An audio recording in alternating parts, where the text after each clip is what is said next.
Assalamu alaikum. I am Dr. Nimra and today we are going to discuss about psychology. तो psychology में हम first of all मैं इसका आपको थोड़ा सा इंट्रो करवा दूँ। साइकोलॉजी होती क्या है?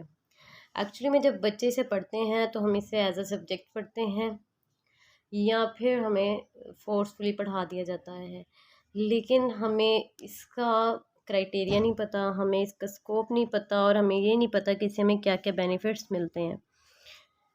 तो पहले हम इसका इंट्रो कर लेते हैं। नफ्सियात असल में एक बिहेवियर पे एक सर्च की है जिसमें आपको ये पता चलता है कि आपका कोई बिहेवियर जो आप शो कर रहे हैं वो क्यों कर रहे हैं। ठीक है, इसके पीछे क्या लॉजिक्स हैं, क्या रीजंस हैं। जब कोई बंदा खुश है, उदास है, डिप्रेस है, ओवर थिंकिंग करता है, तो इसके में क्या फैक्टर्स हैं जो इसमें इसकी कंट्रीब्यूशन करते हैं। ठीक है, कुछ ऐसे लोग हैं जिन्हें सुसाइडल अटेम्प्ट्स वगैरह करने का दिमाग में आता रहता है, कुछ ऐसे हैं जिन्हें एक दफ़ा से लग जाता है कि हमारी ज़िंदगी तो बेकार है, और कुछ ऐसे हैं जो कि अपनी ज़िंदगी को बहुत अच्छे से एंजॉय करते हैं। तो ये सारी चीज़ें जो कि हम आम ज़िंदगी में एक्सपीरियंस करते हैं, इनका जो बेसिकली जो ताल्लुक़ होता है वो हमारे ब्रेन से होता है।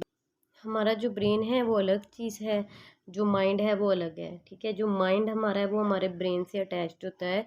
ये सारे फैक्टर्स को शो करने के लिए हमें ब्रेन्स का इसमें सहारा होता है। ठीक है, जैसे हम अपने ब्रेन को यूज़ करते हैं अपनी नफ्सियात शो करने के लिए। ठीक है, 80% लोगों की नफ्सियात एक जैसी होती है।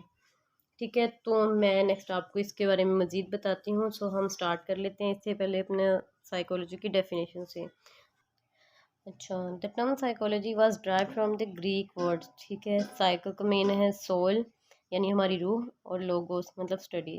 सो according to American psychological association, जो बेसिकली साइंस साइकोलॉजी का मतलब है, psychology is scientific study of mind and behaviour. अगर आपको एग्ज़ाम में कभी भी साइकोलॉजी की डेफिनेशन आती है तो आपने ये वाली लिखनी है। William Wundt founded first laboratory at the University of Leipzig, Germany in 1879। तो ये आपका जो है MCQs भी आ सकता है, तो उसके लिहाज भी आपने इसे प्रिपेयर कर लेना है।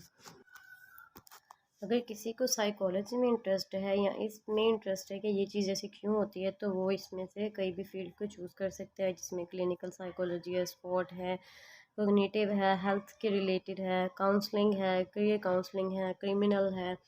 तो इसमें अगर आपको किसी भी चीज़ में इंटरेस्ट है, हम जब साइकोलॉजी पढ़ते हैं तो अपने दिमाग में एक बात लेके आते हैं कि क्या हम साइकोलॉजी पढ़ने से इस काबिल हो जाएंगे कि हम अपने फ़ैसले खुद कर सकें, या हम इस काबिल हो जाएंगे कि हम लोगों की साइक को पहचान सकें और उसके लिहाज से हम उनके साथ एक्ट कर सकें, या हम अपने बिहेवियर को जान सकें कि हम ऐसा क्यों करते हैं। ठीक है, तो कई हद तक ये एक बहुत ही वास्ट फील्ड है जिसमें बहुत सी ब्रांचेस हैं। नेक्स्ट इसकी अभी रिसेंटली एक ड्रामा चल रहा है पागल खाना, तो उसमें से बहुत कुछ सीखने को मिलता है, जिसमें डिफरेंट डिपार्टमेंट में से लोग हैं जो कि ब्रेन माइंड जिनका डिस्टर्ब है, तो वो आए होते हैं, तो उनकी काउंसलिंग की जाती है।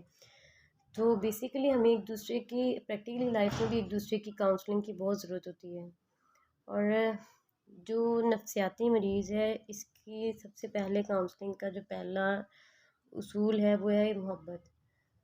वो बेशक आपका बेटा है, आपकी बेटी है, बहन भाई हैं, अगर कोई भी, हर इंसान को नफ्सियात का कोई ना कोई प्रॉब्लम लाजमी होता है। कोई ज़्यादा हाइपर हो जाता है या कोई ज़्यादा टेंशन ले लेता है, बहुत ज़्यादा सेंसिटिव होता है। तो हमें जो बेसिकली एक दूसरे के लिए बहुत ज़रूरत है मोहब्बत की, आपस में मुखलसी की। तो ये चीज़ें काउंसलिंग का मोहब्बत, प्यार, ये काउंसलिंग का एक बहुत बड़ा पार्ट है। तो हमें एक दूसरे की, अगर कोई, जब हम साइकोलॉजी पढ़ लेते हैं तो हमें ये पता चल जाता है कि वो इस वक्त ये ऐसा रिएक्ट क्यों कर रहा है। तो अकॉर्डिंग टू हर और हिज रिएक्शन हम खुद को इसमें अवेयर कर सकते हैं कि हमें इस पे शाउट नहीं करना, बिकॉज़ ये तो इसका प्रॉब्लम है ना। तो फिर हम इस प्रॉब्लम को खुद को रिएक्ट क्यों करें इस प्रॉब्लम की वजह से। ठीक है, तो आपको साइंस साइकोलॉजी जो साइंस है माइंड और बिहेवियर की, एक बहुत ही वास्ट फील्ड है जिसमें आपको खुद को भी काम कूल रखना आ जाएगा, दूसरों को समझना और समझाना आ जाएगा। बहुत से लोग डिप्रेस हैं आजकल, हर घर में लगा लें बहुत से लोग डिप्रेशन का शिकार हैं, बहुत से लोगों को एंजाइटी है, ओवर थिंकिंग है, और कुछ बहुत सी ऐसी चीज़ें हैं जिससे वो चाहना चाहते हुए भी अपनी जान नहीं छुड़वा पा रहा, ठीक है, चाहते हुए भी अपनी जान नहीं छुड़वा पा रहा। तो इसका बेहतरीन हल जो हम फ्री ऑफ कॉस्ट एक दूसरे के लिए कर सकते हैं, वो पहला मुखलिसी है और दूसरा मोहब्बत है। और मुस्कुराना खुश अखलाक तो वैसे भी सुन्नत है, और मुस्कुरा कर अब एक मोमिन इंसान दूसरे मोमिन भाई को मिलता है तो ये सदका भी है। तो अगर हम किसी को कुछ नहीं दे सकते तो एटलीस्ट हम उसे इमोशनली तो उसका अपना साथ उसके साथ शो करवा सकते हैं ना। और अगर हम कुछ नहीं कर सकते तो एटलीस्ट मुस्कुरा कर ही बात कर लें, क्योंकि एक इंसान की हमें नहीं पता हिस्ट्री, वो कब डिप्रेस है, वो कभी उसका अच्छा मूड नहीं भी होता। तो इस चीज़ से खुद को इफ़ेक्ट नहीं करें। इनफैक्ट आप मोहब्बत से बात करें, प्यार से बात करें, स्माइल आपके फेस पे हो, तो इससे अगले इंसान को काफ़ी इंकरेजमेंट मिल जाती है। आप कुछ ना भी बोलें तो आपका अच्छा इखलाक, आपका मुस्कुराना ही उनके लिए एक मुसर्रत का बायस होता है। इसी तरह जैसे हम किसी डॉक्टर के पास जाएँ तो अगर डॉक्टर रूड हो तो हमें तो हम स्टार्टिंग में अच्छा इंप्रेशन ही पड़ रहा होता है, और उनकी जगह अगर एक डॉक्टर है बहुत पोलाइट है, स्माइलिंग फेस है, उसका हमें ज़्यादा उसके साथ बात करना भी अच्छा लगेगा। हम उसके साथ फ्रीली अपनी कोई भी मर्ज़ है, वो आपको साइकोलॉजिकल है, फिज़िकल है, वो हम उसके साथ शेयर करना पसंद करेंगे जस्ट बिकॉज ऑफ हर और हिज बिहेवियर। तो आप अपना बिहेवियर को ऐसा रखें कि लोग आपकी तरफ अट्रैक्ट हों। और एक ही चीज़ में पॉसिबल है अगर हम पॉजिटिव हों और खुश इखलाक हों। So be positive, stay positive and think positive. इसी के साथ आज का हमारा लेक्चर ख़त्म हो गया। तो आप इसे लाइक शेयर एंड सब्सक्राइब कर दीजिएगा, और अगर कोई प्रॉब्लम या कुछ भी इसके रिलेटेड कोई क्वेश्चन हो तो मेरे से कमेंट सेक्शन में बता दीजिएगा।